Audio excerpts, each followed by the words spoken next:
चुके हैं। तो विनोद, अब शहजादा और शहंशाह की गूंज सुनाई दे रही है। क्या कह रही है ये गूंज? राजनीतिक संदेश क्या है इसमें?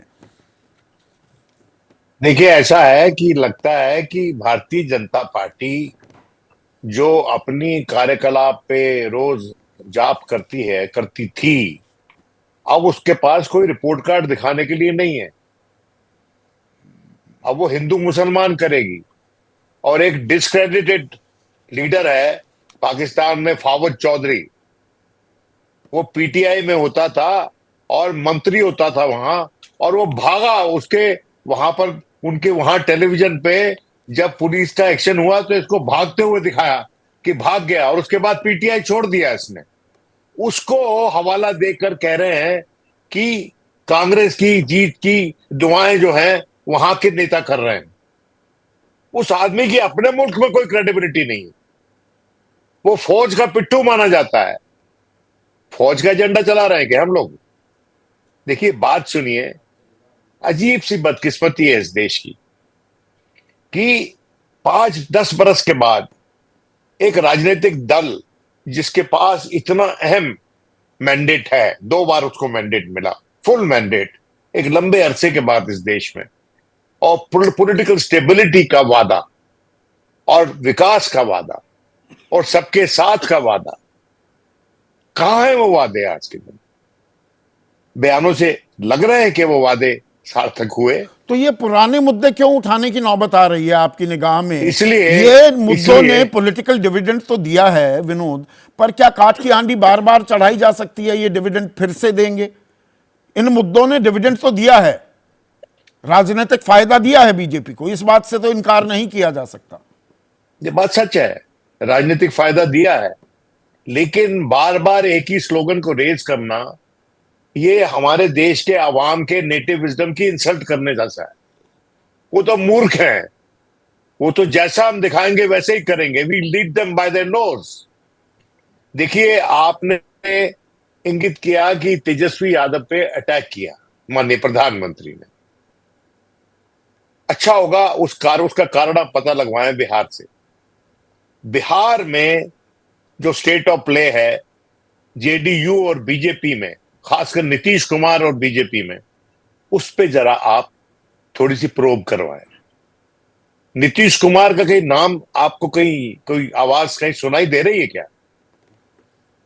और वहां से जो हमको जानकारी मिली है, अच्छा होगा आप उसको डबल चेक कर लें, कभी कभी गलत भी मिल जाता है इंफॉर्मेशन, कि वहां पर वो नीतीश कुमार का रवैया वही है जो भाजपा का असेंबली इलेक्शन के दौरान जेडीयू के प्रति था।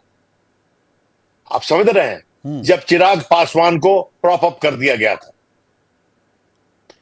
तो एक संकट की स्थिति है भारतीय जनता पार्टी की, जहां तक मेरी नॉलेज है। नहीं, ये तो और मैं बीजेपी की गलत हो बात हुई सकता हूं। विनोद, पर कांग्रेस को हाँ, तो अपनी पिच पर खींच इसलिए लाए हैं तेजस्वी क्या? पे अटैक किया है। एक मिनट सुनिए ना। कांग्रेस को अपनी पिच पर ले आए प्रधानमंत्री मोदी, ये ट्राइड एंड टेस्टेड फॉर्मूला है। अब जो सुनने में अच्छा लग रहा है, बड़े कांग्रेसी ताली बजा रहे हैं कि शहंशाह कहा अपने महल में बैठे हैं, हम, मेरा भाई तो 4,000 किलोमीटर पैदल चला, सबसे बातचीत की, प्रधानमंत्री तो साफ सफेद कुर्ता, बाल भी एक इधर उधर नहीं होता। शहंशाह कहकर ये मोदी बनाम राहुल बनाने में बीजेपी कामयाब हो गई, अपनी पिच पर ले आई कांग्रेस को। संदीप, तुम मुझसे ऐसे सवाल पूछ रहे हो, उसको मैं अपनी व्यक्तिगत ईमानदारी से जवाब देना चाहता हूं, और उसके बाद लोग मुझे कहेंगे मैं कांग्रेस का स्पोक्समैन हूं। सच्चाई आज के दिन यह है, जहां तक मेरी नजर जाती है, एजेंडा कांग्रेस सेट कर रही है, पीएम रिएक्ट कर रहे हैं। देख लीजिए आप शुरू से, हम विस्तार से डिस्कशन कर लेते हैं, और भी हमारे मित्र लोग वहां बैठे हैं। शुरुआत कहां से हुई? सर्वे से हुई ना, जाति गणना से हुई ना, जिसको तोड़ मड़ोड़ कर बीजेपी की तरफ से पेश किया गया कि ये सर्वे कराएंगे, आपकी धन दौलत का असेसमेंट लेंगे, फिर मुसलमानों को दे देंगे, ये आपसे आरक्षण ले लेंगे और मुसलमानों को दे देंगे। ये सब बातें हो रही है ना? क्यों हो रही हैं? किस रिएक्शन में हो रही हैं? एजेंडा जो कांग्रेस सेट कर रही है और बीजेपी रिएक्ट कर रही है, और इसीलिए बीजेपी कास्ट की जगह पर अब धर्म लाना चाहती है, और धर्म लाने का एक ही तरीका उसको आता है, वो है इंडिया पाकिस्तान, जो वो कर रही है। आप बताइए, फावद चौधरी जो है, जिसको कोई नहीं पूछ रहा पाकिस्तान में, उसकी बातों में इतनी तरजीह जी आती है। मैंने आज ट्विटर करके पूछा, भाई किस पार्टी के साथ हो आज, तो आजकल तुम कोई लॉ फर्म चला रहा है, पहले पत्रकार होता था आपकी मेरी तरह। अजीब सा माजरा है यार। और ये क्या, ये है क्या भाई? आप कह रहे हैं कि वो शहजादा है, तेजस्वी यादव शहजादा है, और कंफ्यूज करके आपकी कैंडिडेट जो मंडी में नहीं, है, आप वो तेजस्वी सूर्य को नहीं अटैक नहीं, कर वो रही है। बातें अपनी जगह हैं। जो आप कह रहे हैं कि हाँ, कांग्रेस दरअसल एजेंडा सेट कर रही है, पर इसे Precisely। प्रेसिडेंशियल इलेक्शन बनाने की तरफ फिर से ले जा रहे हैं कि प्रधानमंत्री है। मोदी की ये मोदी बनाम राहुल बड़ा- गांधी। ये बड़ा भाई कांग्रेस और हैकनी बीजेपी की लड़ाई तो 200 सीटों पर है। Boss, it's a very lazy analysis, I am sorry to say. Presidential हो गया, अरे प्रेसिडेंशियल तो शुरू से कह रहे हैं 400 जीतेंगे हम, आज के दिन बोल रहे हैं 400 जीतेंगे। इनमें से कोई दूसरा नेता बोल रहा है कि 400 जीतेंगे। अच्छा, गजब अजब गजब बात है भाई। मैं ये कहना चाहता हूं कि इस जो पूरा जो प्रकरण चल रहा है हमारी आंखों के सामने, इससे लग रहा है कि, मैं ये नहीं कह रहा हूं कि कांग्रेस जो है मजबूत हो गई है। अभी जो लवली छोड़ के गया, उससे फिर साबित हुआ है कि कांग्रेस की जो गार्ड रेल्स हैं वो है ही नहीं, ना किसी स्टेयर केस पे है, ना किसी पुल पे है। वहां पर आप, कोई नेता इधर गिर जाएगा, कोई नेता उधर गिर जाएगा, छोड़ के चला जाएगा। आप देखिए ना वहां पर कितना बड़ा एक तरह से आना जाना लगा हुआ है, रेलवे स्टेशन बना हुआ है वो।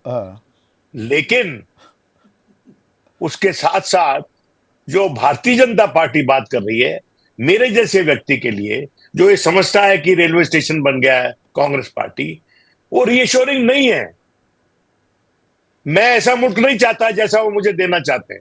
बहुत से ऐसे लोग होंगे, बुद्धिमान लोग, और मिडिल क्लास में, जो पढ़ी लिखी मिडिल क्लास है, उसमें ये जज्बा जोर पकड़ रहा है। वो और मैं जज्बात समझता हूं इसको जोर दुरुस्त पकड़ करना रहा है। चाहिए।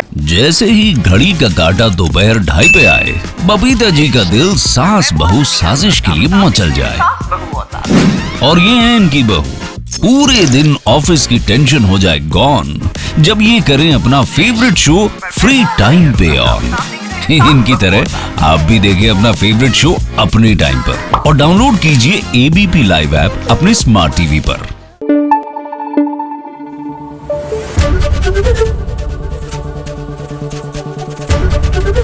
एबीपी न्यूज आपको रखे आगे।